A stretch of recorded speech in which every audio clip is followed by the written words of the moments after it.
एक गुरु का एक शिष्य बहुत ही गहन ध्यान कर रहा था, लेकिन उसका ध्यान नहीं लग रहा था। उसका मन हमेशा विचारों से भरा रहता। उसने अपने मन को खाली करने की बहुत कोशिश की, पर उसकी सारी कोशिश नाकाम रही। अंत में जब वह सारी कोशिश कर चुका, तब वह अपने गुरु के पास गया और उसने अपनी गुरु से कहा, गुरुदेव, मेरा मन हमेशा विचारों से भरा रहता है। मेरा ध्यान एक जगह पर नहीं लग पा रहा। मैं चेक करता हूँ तो दूसरी चीज पर पहुँच जाता हूँ, फिर तीसरी और चौथी। ऐसे करते करते मेरे मन में हजारों विचार चलते चले जाते हैं। और यह कब होता है कि मैं क्या करने बैठा था और क्या सोच रहा हूँ। हे गुरुदेव, मैं अपने मन को विचारों से खाली कर देना चाहता हूँ। मैं चाहता हूँ कि मेरे मन में एक भी विचार ना हो। जब मैं चाहूँ तभी विचार उत्पन्न हो। गुरु ने कहा, किसी भी समस्या का समाधान कब निकलता है? जब हम समस्या की जड़ तक पहुँचते हैं, समस्या को ठीक से समझते हैं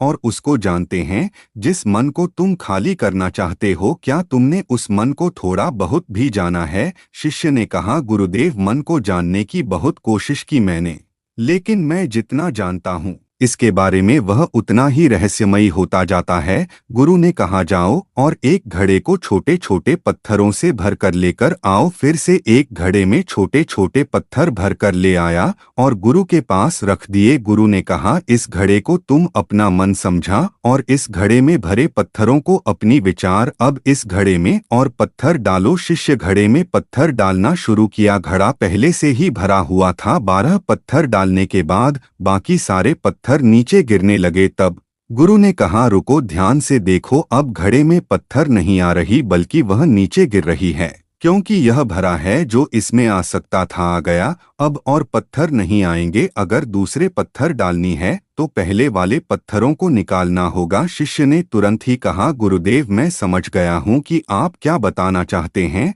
आप बताना चाहते हैं कि हमें अपने मन को विचारों से खाली कर देना चाहिए। गुरु मुस्कराए और गुरु ने कहा, पहले पूरी बात समझ लो, उसके बाद मन को खाली कर लेना। गुरु ने कहा, हमारा मन इस घड़े की बिल्कुल उल्टा है।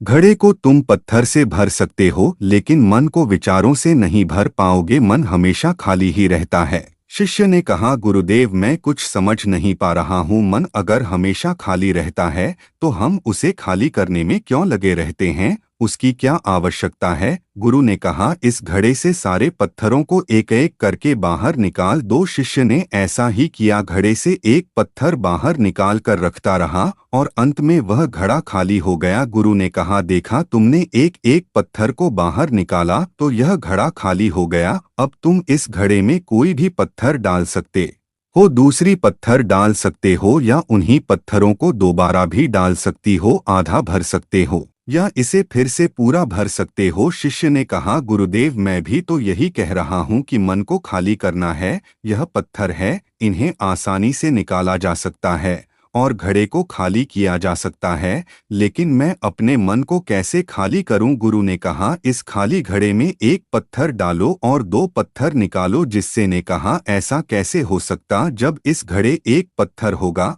तो एक ही पत्थर निकलेगा, तो कैसे निकल सकते हैं? गुरु ने कहा, चलो तो ऐसा करो, इस घड़े में 2 पत्थर डालो और 4 पत्थर निकालो। शिष्य ने कहा, गुरुदेव, ऐसा कैसे हो सकता है? यह कोई चमत्कारी घड़ा तो है नहीं कि एक डालो तो 2 निकालो, 2 डालो तो 4। गुरु ने कहा, यह घड़ा चमत्कारी नहीं है, लेकिन जो तुम्हारा घड़ा है, यानी जो तुम्हारा मन है, वह चमत्कारी है। उसमें सिर्फ तुम एक विचार निकाल लोगे तो उसके पीछे 2 विचार निकलते हैं। जब तुम उन 2 विचारों को पकड़ते हो तो उसके पीछे 4 विचार निकलते हैं, और जब तुम उन 4 विचारों को पकड़ते हो तो उसके पीछे 16 विचार निकलते हैं। और ऐसे ही करते करते विचारों की एक लंबी श्रृंखला बनती चली जाती है और तुम कहीं नहीं रुकते। एक के बाद एक विचारों को पकड़ते जाते हो। यह मिट्टी का घड़ा तो पत्थरों से भरी जाएगा, लेकिन तुम्हारा मन कभी नहीं भरता।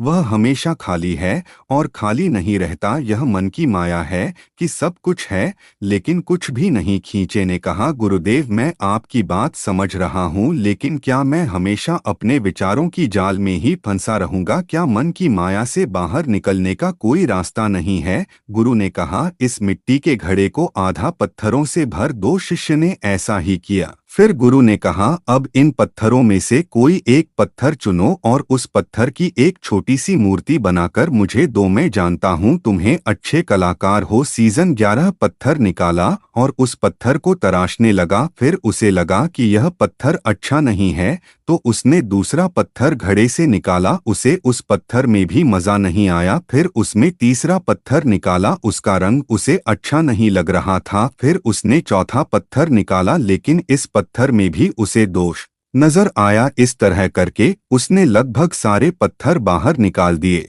उसे ऐसा करता देख गुरु ने कहा, जिस पत्थर को तुमने पहली बार निकाला था उसी पत्थर को यह समझकर तारासो कि कोई और पत्थर तुम्हारे पास है ही नहीं। तब उस शिष्य ने उस पत्थर को ही तलाशना शुरू किया और उस पत्थर से उसने अपने गुरु की एक अति सुंदर मूर्ति बनाई और अपने गुरु को भी की और कहा, इस पत्थर से इतनी सुंदर मूर्ति बन सकती है, मैं यह सोच भी नहीं सकता था। गुरु ने कहा, जब हमारे पास विकल्प नहीं होता तब हमारे पास जो भी होता है हम उसी में अपनी संपूर्ण ऊर्जा लगाते हैं और उसी को सबसे बेहतर बनाते हैं। और जब विकल्प होता है तब हम बस पत्थर ही चुनते रह जाते हैं, मूर्ति बनती ही नहीं है।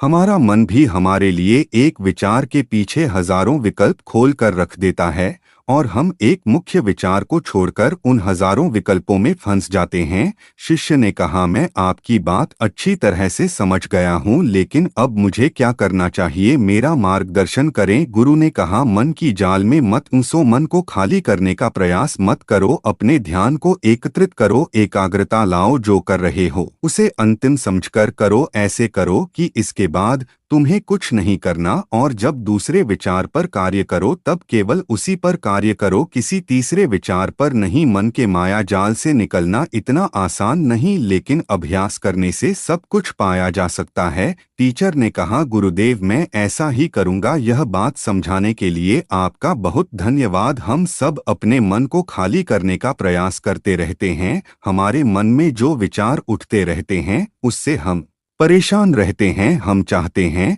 यह विचार कहीं चले जाएं और हम शांत हो जाएं, लेकिन हम जितना इन विचारों से भागते हैं यह विचार हमें उतनी ही जोर से पकड़ ले, क्योंकि हम विचारों को शांत करने के लिए विचारों का ही प्रयोग करते हैं और जिन विचारों का प्रयोग करते हैं वह विचार आपके उन्हीं विचारों से जुड़े होते हैं जिन विचारों को आप छोड़ना चाहते हो। यह सूचना नहीं चाहते तो यह कैसे संभव होगा कि आप शांत हो सके। यह तभी संभव हो सकता है जब आप शांत होने की कोशिश भी छोड़ दें और अपनी समस्या के समाधान पर ध्यान दें, एकाग्रता लाएं, ध्यान लगाएं और इस बात को समझें कि चिंता करने से समाधान नहीं मिलते, चिंतन करने से समाधान मिलते हैं। अगर पसंद आए तो चैनल को सब्सक्राइब करें और शेयर करें।